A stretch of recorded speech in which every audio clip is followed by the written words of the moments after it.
제23장.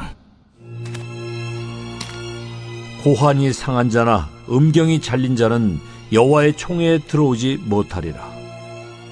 사생자는 여호와의 총회에 들어오지 못하리니 10대에 이르기까지도 여호와의 총회에 들어오지 못하리라. 암몬 사람과 모압 사람은 여호와의 총회에 들어오지 못하리니 그들에게 속한 자는 10대뿐 아니라 영원히 여호와의 총회에 들어오지 못하리라. 그들은 너희가 애굽에서 나올 때에 떡과 물로 너희를 길에서 영접하지 아니하고 메소포타미아의 부돌 사람 부올의 아들 발람에게 뇌물을 주어 너희를 저주하게 하려 하였으나 내 하나님 여호와께서 너를 사랑하심으로 내 하나님 여호와께서 발람의 말을 듣지 아니하시고 내 하나님 여호와께서 그 저주를 변하여 복이 되게 하셨나니 내 평생에 그들의 평안함과 형통함을 영원히 구하지 말지니라. 너는 에돔 사람을 미워하지 말라. 그는 네 형제임이니라. 애굽 사람을 미워하지 말라. 네가 그의 땅에서 객이 되었음이니라. 그들의 3대 후 자손은 여호와의 총회에 들어올 수 있느니라. 네가 적군을 치러 출진할 때에 모든 악한 일을 스스로 삼갈지니 너희 중에 누가 밤에 몽설함으로 부정하거든 진영 밖으로 나가고 진영 안에 들어오지 아니하다가 해질 때에 목욕하고 해진 후에 진에 들어올 것이요 내 진영 밖에 변소를 마련하고 그리로 나가되 내 기고에 작은 삽을 더하여 밖에 나가서 대변을 볼 때에 그것으로 땅을 팔 것이요 몸을 돌려 그 배설물을 덮을지니 이는 내 하나님 여호와께서 너를 구원하시고 적군을 내게 넘기시려고 내 진영 중에 행하심이라. 그러므로 내 진영을 거룩히 하라. 그리하면 내게서 불결한 것을 보시지 않으므로 너를 떠나지 아니하시리라. 오늘은 1월 14일 목요일입니다. 하나님께서 오늘 하루도 여러분 가정 안에 승리 주시고 평강 주시고 안전을 주시기를 바랍니다. 오늘은 신명기 23장 1절에서 14절까지 말씀으로 같이 은혜의 말씀을 나누기를 바랍니다. 오늘 본문에 보면 여호와의 총회에 들어오지 못하는 사람들에 관한 말씀을 해주고 있어요. 이 말씀에 대하여 여러 가지 의견들이 있습니다. 여호와의 총회가 뭔가 이스라엘의 공동체로 이해한 경우가 있습니다.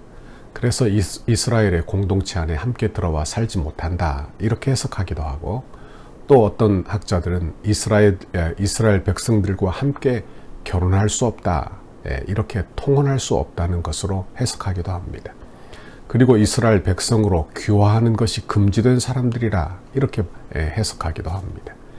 그러나 칼빈은 이스라엘 하나님께 드리는 공적 예배, 그 예배를 총회라고 보았는데 그 집회에 참석할 수 없다 이렇게 해석했습니다. 여호와의 총회라고 하는 것은 부름받은 자들의 모임이라는 의미에서 칼빈의 해석이 적당하다 그렇게 말씀드릴 수 있습니다. 신약시대에 와서는 하나님의 부르심을 받아 하나님의 자녀가 된 것을 의미하는데 오늘 여호와의 총회는 바로 예수 믿는 성도들을 이야기한다 그렇게 말씀드릴 수 있을 것입니다. 이제 오늘 본문 1절의 말씀부터 같이 보도록 하겠습니다. 그러면 오늘 본문에 나오는 여호와의 총회에 참석하지 못하는 사람들에 대해서 나오는데 이것이 어떤 의미인가 하는 것입니다. 1절에 보면 남자의 생식기를 의미하는 단어들이 나오죠. 여기 생식기가 잘린 자는 여호와의 총회에 들어오지 못한다 했습니다. 모세 당시의 이방 종교에 남자들이 거세를 당했다고 해요. 예를 들어 소아시아 지방에서 여신의 시벨이 숭배를 받을 때에 이 여신을 제사하는 가운데 남성의 성기를 심하게 상하게 했다고 하는 그런 기록들이 있다고 합니다. 그러므로 1절에서 의미하는 것은 이런 영적으로 죄에 물들어 있는 사람을 의미한다 그렇게 말할 수도 있을 것입니다. 옛날에는 타의에 의해서 환관이 되는 사람들이 있었지만 지금은 자의에 의해서 자기의 성을 포기하는 사람들이 늘어나고 있는 것을 보게 됩니다. 여러분 그러나 이런 모든 것은 성적 취향이라 그렇게 볼 일이 아니라 이것은 하나님 앞에서 범죄이며 자연을 거스리는 범죄라는 것을 우리가 기억할 필요가 있습니다. 2절에는 두 번째로 사생아에 대한 기록이 나와요. 사생아는 여호와의 총회에 들어오지 못하리니 10대에 이르기까지도 총회에 들어오지 못한다, 이렇게 되어 있습니다. 10대라는 말은 성인이 되었다, 그런 이야기를 하는 것인데, 성인이 되어도 총회에 들어오지 못한다 하는 말씀을 해주고 있어요. 성경의 아브라함의 여종 하갈에게서 태어난 이스마엘과 그의 자손들은 하나님의 총회에 들어오지 못하게 된 것을 보게 되는 것입니다. 그러면 우리 안에 질문이 생기죠. 그러면 지금도 이런 사람들이 예수 믿어도 구원받지 못하는가? 하나님 앞에 나와 예배드리는 것이 불가능한 것인가? 그렇게 생각해 보게 되는 것입니다. 성적인 불구나 사생자는 구원받지 못하는가? 여러분, 구약에서는 이 하나님의 총회가 무엇을 상징했는지를 생각해 봐야 합니다. 하나님의 총회는 천국 백성을 상징합니다. 천국을 상징하는 거예요. 그러므로 천국, 가나안 땅, 천국은 이런 불완전한 사람이 없다는 것을 의미하는 그런 상징물이 되는 것입니다. 성경에는 완전한 주의 백성이 있는 곳이 바로 천국, 가나안 땅을 상징하고 있기 때문에 그렇습니다. 그러므로 천국 백성을 상징하는 하나님의 총회에 들어갈 수 없었어요. 그러나 지금은 예수 그리스도의 피로 우리는 정결케 됩니다. 예수 그리스도의 피로 우리는 완전케 됩니다. 그러므로 예수 믿어 자연적인 불구나 부모의 실수로 사생아가 되어 태어났다 하더라도 예수 믿으면 그의 믿음으로 정결케 되어 온전하게 되는 것을 믿으시기를 바랍니다. 천국은 예수 믿어 의에 이른 사람, 예수 그리스도의 피로 덮여진 사람들이 들어가게 되는 거예요. 예수 그리스도의 피로 온전케 된 사람들이 들어가는 곳이 바로 천국, 하나님의 나라가 되는 것입니다. 하나님의 교회는 바로 어떤 곳인가 하면 다 죄인이고 다 불완전하지만 예수 그리스도의 피로 온전하여진 사람, 그 사람들이 모이는 곳이 바로 교회입니다. 그러므로 교회는 어떤 장소예요? 은혜가 있는 곳이 바로 교회입니다. 그러므로 교회 안에서 가장 중요시 여겨야 될 것이 바로 은혜라는 것을 우리가 기억하고 오늘 하루도 살 수 있기를 바라는 것입니다. 이제 3절과 8절에서 보면 암몬 사람과 모압 사람에 대한 이야기가 나오는데 이들도 여호와의 총회에 들어오지 못한다고 되어 있습니다. 그 이유가 뭐냐? 이스라엘이 광야에서 행할 때 그들을 영접하지 아니하고 그들을 저주하려고 했기 때문이에요. 암몬과 모압은 창세기 19장에 보면 그 민족의 기원이 나오죠. 아브라함의 조카 롯의 두 딸이 소돔과 고모라에서 도망쳐 나올 때 동굴에 머물렀어요. 그리고는 자기 민족이 번성하지 못한다 생각하여 아버지와 동침하여 생겨난 민족이 바로 암몬과 모압 민족이 되는 것입니다. 그러니 이들은 이스라엘과 먼 친척 관계예요. 그러나 광야에서 그들이 방황할 때 그들을 보호하지도 않고 호의도 베풀지 않고 오히려 괴롭혔다는 것입니다. 또한 화친을 제의하고도 이방 선지자 발람을 불러서 이스라엘을 저주하게 한 사건이 민수기 22장에 나오게 되는 것입니다. 그러므로 암몬과 모압은 하나님의 뜻을 대적한 사람들이 되는 것입니다. 여기서 우리가 배우게 되는 게 있어요. 그건 뭐냐? 하나님의 뜻은 반드시 이루어진다는 것입니다. 그러나 그 뜻에 거역하다가 매를 맞고 타의에 의해서 따르는 사람이 있고 또한 주를 사랑함으로 순종함으로 기쁨으로 자유로 따르는 사람이 있다는 것입니다. 그러므로 하나님의 총회는 어떤 사람이 들어오느냐? 이렇게 타의에 의해서 거절한 사람, 이런 사람은 들어갈 수 없고 그리고 자발적으로 순종하여 예수 그리스도를 믿어 그 총회에 들어갈 수 있는 사람들을 말씀하고 있는 것입니다. 하나님의 총회는 하나님을 알고 순종하는 사람들입니다. 하나님의 뜻대로 순종하는 총회예요. 하나님의 백성, 주의 백성들은 예수 믿고 성령을 받으면 그 안에서 자원하는 심령이 생겨납니다. 바로 이런 사람들이 모여있는 곳이 바로 여호와의 총회, 순종하는 총회가 되는 것입니다. 주의 백성들은 예수 믿고 성령을 받으면 그 안에서 자원하는 마음이 생기죠. 이제 타의에 의해서가 아니라 자의적으로 순종함으로 주를 섬기는 사람이 되는 줄 믿습니다. 저와 여러분이 오늘 하루도 이렇게 자원하는 심령이 넘쳐나는 오늘 하루가 되기를 바랍니다. 주를 섬기고 싶은 마음이 넘쳐나기를 바라는 것입니다. 왜? 신앙생활은 이렇게 하는 것이기 때문에 그래요. 9절에서 14절에서는 내가 대적을 치러 출전할 때에 야영할 것인데 그 중에서 정결하게 해야 하는데 그 두 가지를 이야기해요. 하나는 10절에 전쟁을 하러 와서 밤에 몽설을 한 경우입니다. 전쟁은 하나님께 속한 거예요. 하나님의 임재가 있으므로 하나님께서 이루시는 전쟁이라 하는 말씀입니다. 그러므로 무의식 중에라도 조심할 것을 말씀하고 있는 것입니다. 우리가 이것을 지금 우리의 시대에 다 적용할 수 없습니다. 왜냐하면 이런 법들은 사회법에 해당되기 때문에 그렇습니다. 그러므로 이런 의미들은 영적인 의미만 우리가 받아들이게 됩니다. 이것은 우리도 영적인 싸움을 하게 될 것인데 영적인 싸움에서 하나님의 임재를 경험하게 될 때 우리가 죄악을 물리쳐야 할 것을 우리가 깨달아야 하는 것입니다. 성령의 임재를 경험하고 영적으로 승리하고 싶다면 죄를 멸하십시오. 그리고 여러분 안에 있는 죄를 멸하고 회개하는 심령을 구하는 여러분의 신앙생활이 되기를 바랍니다. 우리는 늘 영적 전쟁에 살고 있지요. 어떤 문제든지 우리 안에 다 있습니다.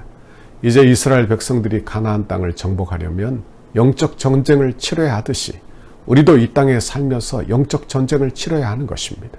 그런데 이런 영적 전쟁에서 꼭 필요한 것은 내 노력보다는 내 힘과 지혜가 아니라 오로지 하나님의 은혜가 하나님의 도우심이 우리에게 필요한 것입니다.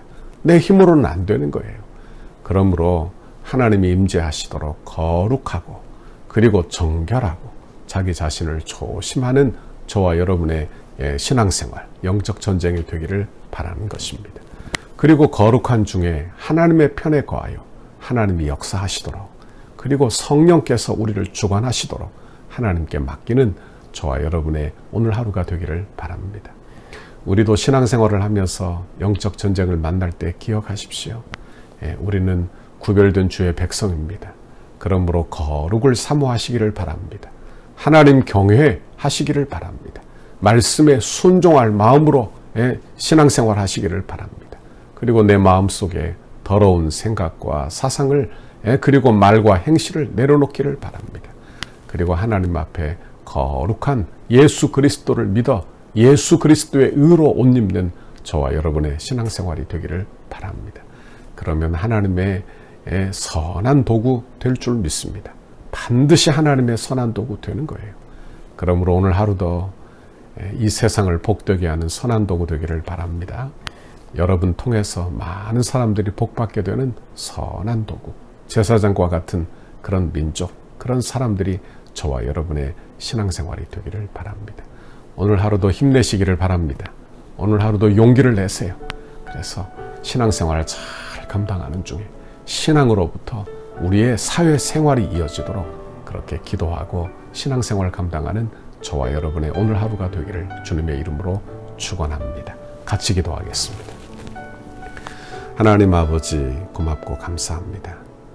오늘도 하나님의 귀한 말씀 들려주시며 가나안 땅에 들어간 주의 백성들이 그 땅에서 믿지 않는 사람들과 사회생활을 어떻게 감당할 것인지 또는 믿는 사람들끼리 어떻게 생활을 할 것인지 말씀을 묵상하게 하셔서 감사합니다. 하나님 말씀을 묵상하며 하나님의 은혜를 구하고 하나님의 도움을 구하고 하나님의 지혜를 구하여 주의 백성으로 오늘 하루도 믿음으로 승리하는 우리 덕소교회 성도들 다 되도록 인도해 주옵소서. 감사합니다. 예수님 이름으로 기도하옵나이다. 아멘. 우리 교회를 향한 주님의 뜻을 이루소서. 성전 건축을 위한 100대 기도문, 목요일 역동성 있는 건축 과정을 위하여 함께 읽고 기도하시겠습니다. 시간의 최적화가 이루어져 정해놓은 공사 기간에 흐트러짐이 없이 진행되게 하옵소서. 한 건의 안전사고와 부실공사가 발생하지 않도록 공사 현장을 보호하여 주옵소서. 공사 기간 중 불미스러운 일이나 어떠한 사건 사고 없도록 하나님께서 보호하여 주시고 은혜로 인도하여 주옵소서. 공사 차량과 공사 장비가 오고 갈 때마다 사고가 없게 하시고 이 일을 위해 교회가 합심으로 기도하도록 인도하여 주옵소서. 일용직 인부 한 명까지도 건강하게 하시고 안전하게 하옵소서. 공사기간과 날씨 등 모든 환경을 주장하셔서 공정에 아무런 차질이 없게 하시고 악한 세력이 범접하지 못하도록 보호하여 주옵소서. 공사 중에 성전터에 기도하기 위하여 오고 가는 성도들의 안전을 지켜 주옵소서. 공사 중에 성도들 가족의 안전도 지켜주셔서 기도에 어려움이 없게 하옵소서. 건축에 필요한 모든 재정이 시기적절하게 잘 채워지게 하시고 재정의 활용도가 높아져 재정 누수가 없게 하옵소서. 성도들의 눈물이 담긴 헌금을 빈틈없이 관리할 수 있도록 재정을 담당하는 실무자들에게 정직함과 지혜를 주시고 건축 헌금을 드리는 성도들에게 복을 주셔서 은혜의 간증이 넘치게 하옵소서. 모든 건축 재원이 순조롭게 마련되게 하시고 공사 과정과 준공에 이르기까지 모든 진행 과정에 재정 집행에 어려움이 없게 하옵소서. 건축으로 인해 사역이 위축되지 않고 오히려 풍족하게 채워지는 성령의 역사가 일어나게 하옵소서. 공사 과정에서 발생할 수 있는 모든 민원의 소지를 차단하여 주시고 행정당국과 적극적이고 긴밀한 협력관계를 구축하게 하옵소서. 건축이 진행되는 동안 지역사회와 이웃 주민들과 깊은 신뢰의 관계를 형성하게 하시고 덕소 교회에 대하여 기대감과 소망을 품게 하옵소서. 인접 건물이나 대지 소유자, 인접 주민들과 친밀한 관계 속에 무진동, 무소음, 무분진 공법으로 안전한 철거와 안전한 터파기가 되게 하옵소서. 적절한 공사기간, 공사비 절감, 최고의 품질을 위해 세밀한 업무가 이루어지게 하옵소서. 건축에 사각지대가 없게 하시고 관계자들이 아름다운 손길로 섬기게 하옵소서.